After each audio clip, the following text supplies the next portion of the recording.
how's it going? So on this episode, we'll be discussing some of the really cool stuff that happened when I went to this place in Egypt called Sharm El Sheikh.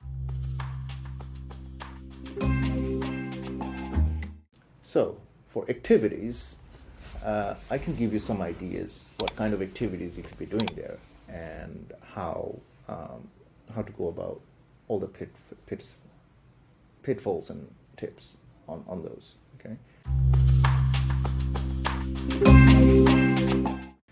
So first of all, you can get pretty good hotels with their own pools in there. So if you need to like get a tan or something, you want to sunbathe, you could get one of these hotels where you have the pool for the whole day, no problems.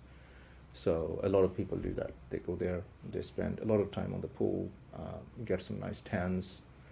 And also a lot of the hotels would have their own private beach. So you could go to the hotel's private beach and get some, enjoy the beach over there. And a lot of the beaches, they're like, they're not too heavy. They're kind of calm, relaxed, most of them. So it's quite nice in that sense. It's probably not as warm as the Mediterranean, for example, but it is still pretty warm, the beach, the water, I mean. Obviously, that we're talking about winter. Summer is going to be really nice, So, yeah, the water's quite nice. Also, there's going to be hotel events. So, depending on what hotel you're staying in, most hotels there runs their own events. So you could take part in those events and watch those. So, like the hotel I was in, they had belly dancing events, they had dance events, they had quizzes.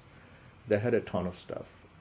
I'm going to put a link showing all the different events that went on in my hotel. And some of the hotels would also organize their own tours, and some of them could be even free, so you don't have to pay anything. You just, it will show you around the area, show you how Sharm El Sheikh looks like, and all that. In Sharm El Sheikh in Egypt. And I'm about to get into the different locations, so I'm going to show you what the hotel looks like. Give you a quick plan. This is the place with the food. So it's a little restaurant where they're cooking fresh food, like some warm chickens, and it's a very nice view from the restaurant. I'll show you.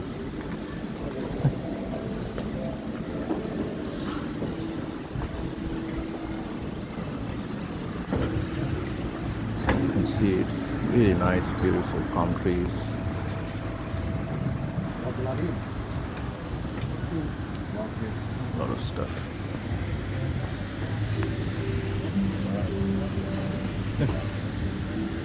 So that's the chef cooked me a fresh fried egg today, this morning. Internet is a bit harder here because the hotel internet is not so good. The hotel internet is a bit slow, so I had to get a mobile internet with a dongle. First I tried with the phone, then the phone started getting too hot, so then I went off and got a dongle. Now the cool thing is this shop here, the shopkeeper, he is very, very helpful. Whatever you need, you can get it from the shop. So this is the pool. Beautiful pool.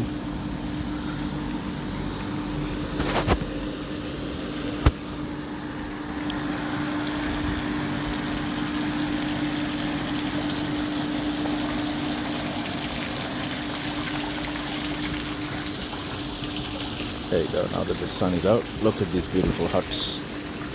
There's a towel guy on the other side. There's the pool, people swimming, people tanning.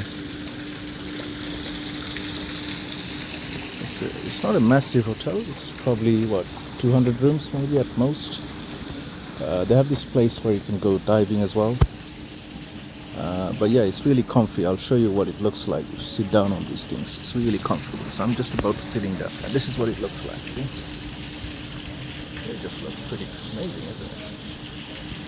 So it's like living in a rural country, except it's very, very well looked after, and yeah, so this is a typical hotel in Sharm El Sheikh. In terms of places in Sharm, there's Naama Bay, which is where I stayed in. It's like the heart of Sharm El Sheikh.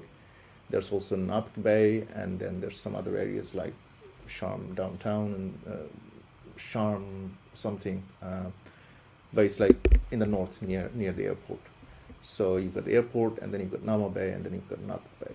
Okay, so basically, I stayed in Naama Bay because everything happens there, but you could probably get it a little bit cheaper if you went down to Nabq Bay. But because taxis and everything, transport, buses, they're very cheap. So it doesn't really matter too much where you live. So you could live a little bit out if you want to be getting something cheap but very good quality. Nabq Bay is very up and coming. There's a lot of stuff happening, a lot of developments going on, a lot of things changing there. So yeah, that's a nice place to go and check out.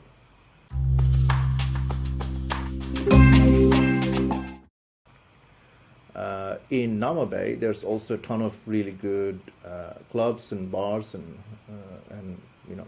night places, and so yeah, you could go to these clubs and bars, and yeah, there's a lot of these. A lot of the hotels, they will organize trips to them for you, so you don't have to go look for them, but you can be taken there. You just pay the club entry fee, and then that's it. So the one of the biggest clubs there is called Space. Definitely check it out. It's really nice. Inside, there's a ton of people. Really fun place to be in.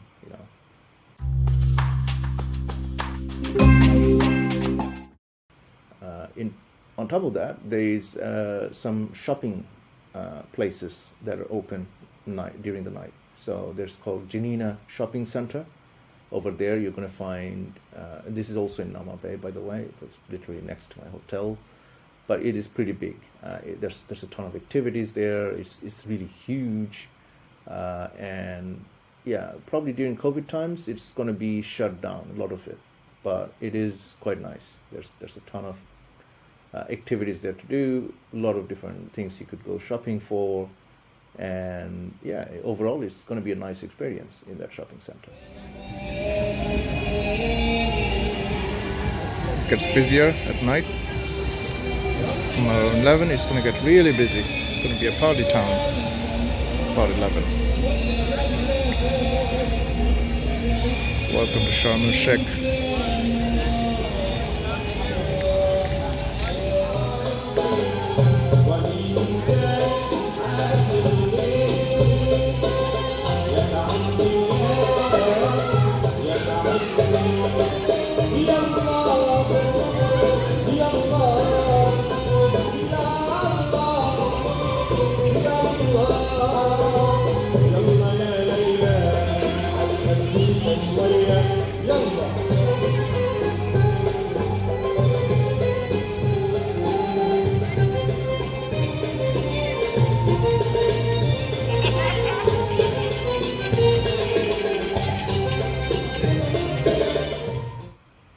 So there's also a lot of good massage centers in all the different places. I would say it's not the best, the massages there, say compared to Thailand or even Europe. It's not as good. So, but if you feel exhausted, tired, and at the end of the day you've done a lot of walking activities, you want to chill out, relax, you could try it out. There's nothing wrong. Most hotels have their own kind of arrangements with different massage companies, so you'd probably get a better deal with the hotel than using outside places. So yeah, you're better off again booking with the hotel on these.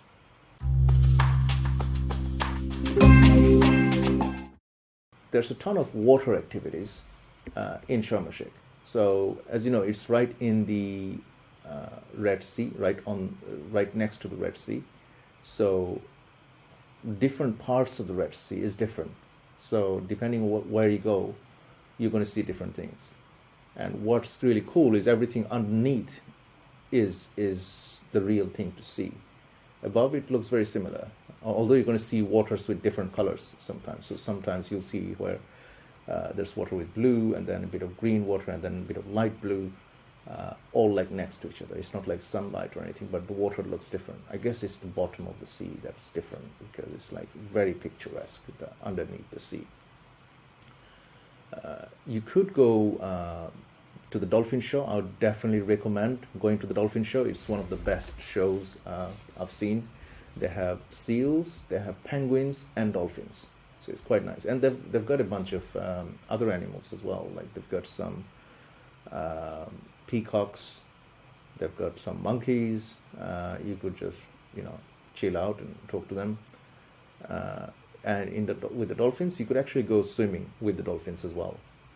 So it's really fun. The dolphins are super intelligent. I love those animals.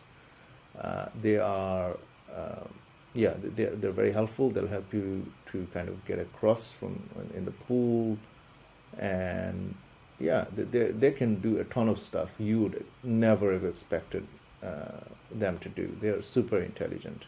It's amazing how intelligent they are. So when you're in the sea, if you go on a boat trip, one of the biggest and most well-known areas is called Ras Mohammed National Reserve.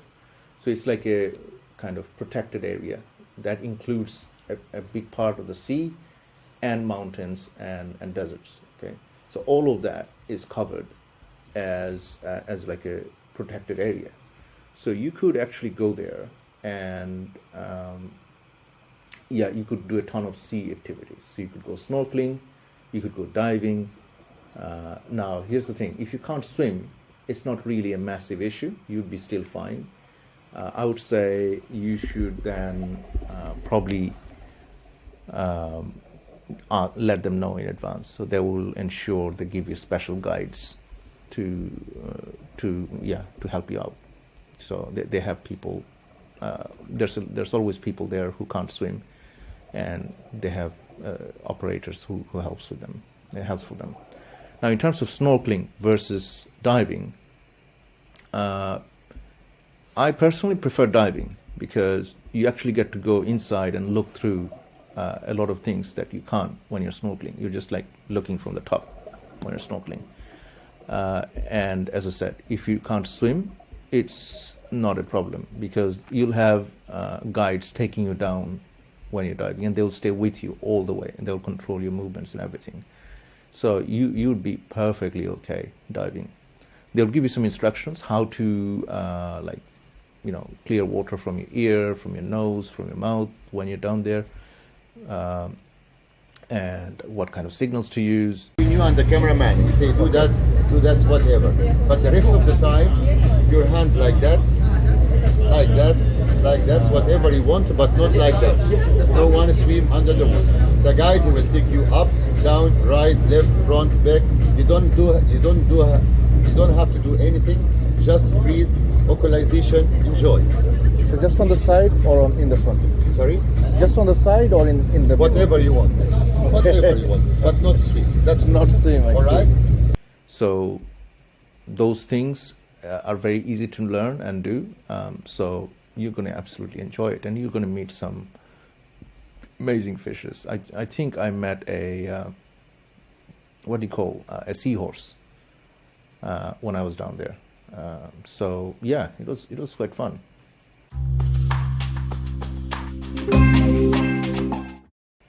So on top of that, there's some desert activity. Okay. Desert Sahara. Desert Sahara, yeah? Yeah. Okay. So we're riding the Sahara Desert on the camel.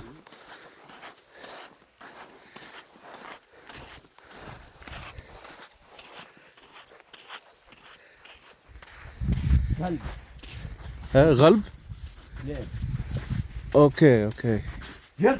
So you could go buggy riding on the desert. That's really fun. So usually this is also in a protected area. So there's the Bedouins living in the middle of the desert, and they usually do camel rides. So you could actually get a buggy to go there. Now, there is a distinction between buggies and beach buggies, okay? So beach buggies are like the smaller ones. So it's like just one person on the beach buggies. Buggies are slightly bigger. It's got a bigger frame around you. Buggies are slightly more expensive because you can put 2 people on a buggy. Whereas beach buggy is just like a quad bike, basically. So you're just riding a quad bike. And believe me, quad bike is quite fun. It's amazing. It's very bumpy, but make sure you get somebody who can like really teach you all different techniques and ways how you can ride it, because it is extremely versatile. You could go completely off terrain and go in all kinds of different places using a quad bike, and you'd be fine. So I would say, yeah, beach buggy. There is a trip they have there where you leave about maybe 3 in the morning, and then you're just riding the quad bike for like a couple of hours in the desert, and then you get to the Bedouin place right before sunrise. If you pray, you could do the Fajr prayer with the Bedouins. So Bedouins are basically people living in the desert. They don't live outside. They live in the desert. They look after camels. Their whole life is there. They're really nice people, and they speak pretty good English and everything as well. So it's quite interesting. I would say buggy ride, and then you could do the camel ride in there, and then you could take a buggy back. So that's the other cool thing you could do. And you could also do horse riding. So camel riding, horse riding. These are the 2 kind of desert animal ridings you could do. Camel riding is really fun with the Bedouins. I would say it's not the most comfortable animal to be on.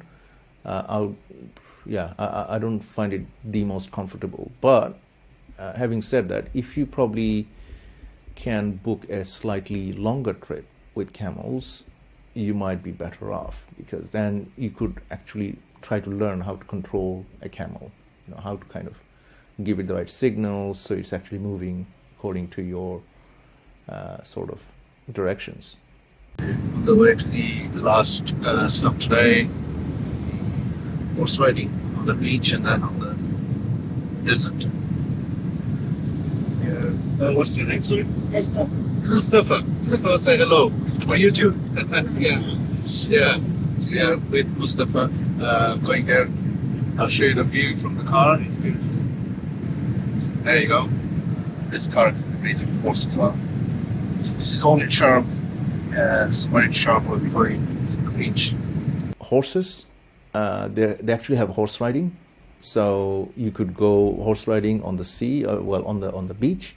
It's quite fun. So you could like be walking with the horse on the beach or on a little bit of the water, and then you could go to the deserts. It's quite fun riding horses, and they're quite temporal, these horses.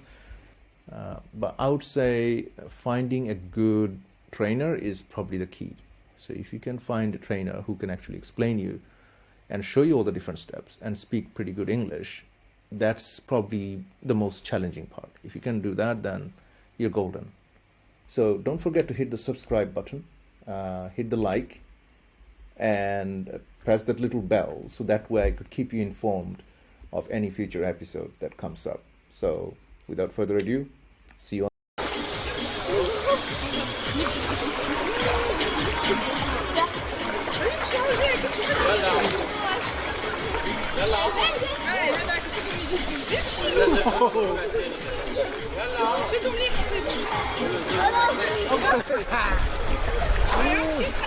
يلا